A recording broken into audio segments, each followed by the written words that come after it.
வணக்கம் ரசிக பெருமக்களே. இன்றைக்கி நம்ம பார்க்க போகுது நம் முன்னோர்கள் குளித்து முடித்த உடனே சில பேருக்கு காதில் தண்ணி ஏறிடும். அப்படியே போனால் காதுக்கு சில பிரச்சனைகள் வரும், சில உபாதைகள் வரும். அதனால் இந்த காது அடைச்ச மாதிரி இருக்கும். சில பேர் இந்த காற்றுக்குள்ளே கையை விட்டு இப்படியே ஆட்டிக்கிட்டு இருப்பாங்க தண்ணியை வெளியே எடுக்க. சில பேர் துண்டை போட்டு நோண்டிக்கிட்டு இருப்பாங்க.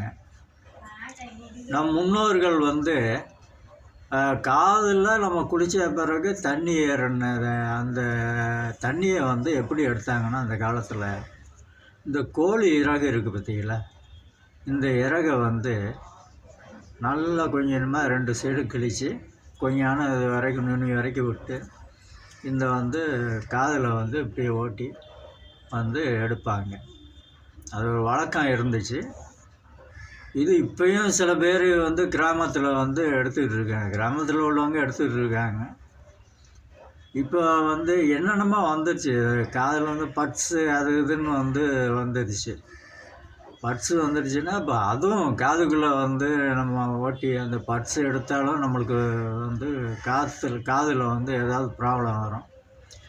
இந்த மாதிரி நம்ம கோழி இறகுகளை எடுத்தாலும் நம்மளுக்கு காதில் ப்ராப்ளம் வரும். அப்படி பண்ணக்கூடாது. உங்களுக்கு காதில் தண்ணி ஏறி ஏதாவது ப்ராப்ளம் இருக்குன்னா நீங்கள் தயவு செஞ்சு டாக்டர்கிட்ட போய் காட்டுங்க, அதான் நல்லது.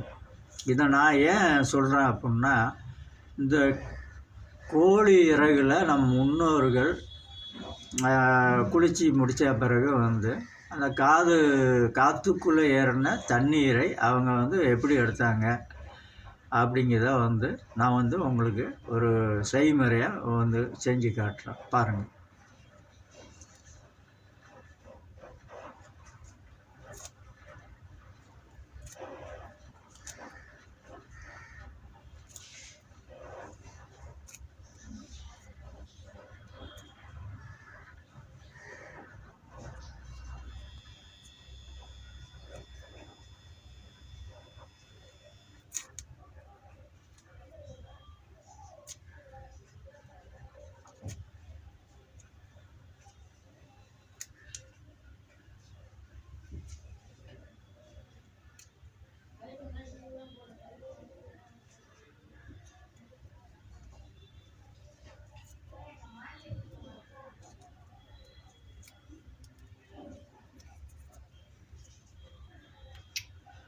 இந்த மாதிரி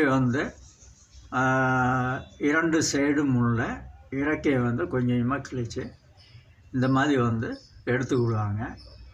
எடுத்துக்கிட்டு காதில் குளித்த உடனே காதில் ஏறிய தண்ணியை இந்த மாதிரி பண்ணுவாங்க.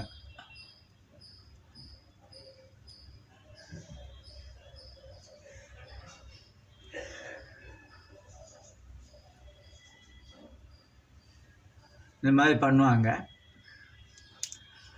பண்ணிவிட்டு அந்த காதில் உள்ள தண்ணீரை எடுப்பாங்க. தண்ணி வந்துடும், எடுத்துட்டு போயிடுவாங்க. சில பேர் என்ன பண்ணுவாங்க, இந்த கோழி இறகை என்ன பண்ணுவாங்க, காதுக்குள்ளே வச்சுக்கிட்டே ரொம்ப பேர்கிட்ட பேசிட்டு அலைவாங்க ஊருக்குள்ளே. அப்போ அப்படி இதை வச்சு பண்ணால் காது எவ்வளோ ப்ராப்ளம் ஆகும் அப்படிங்கிறது தெரியாத அது காலகட்டம் அது.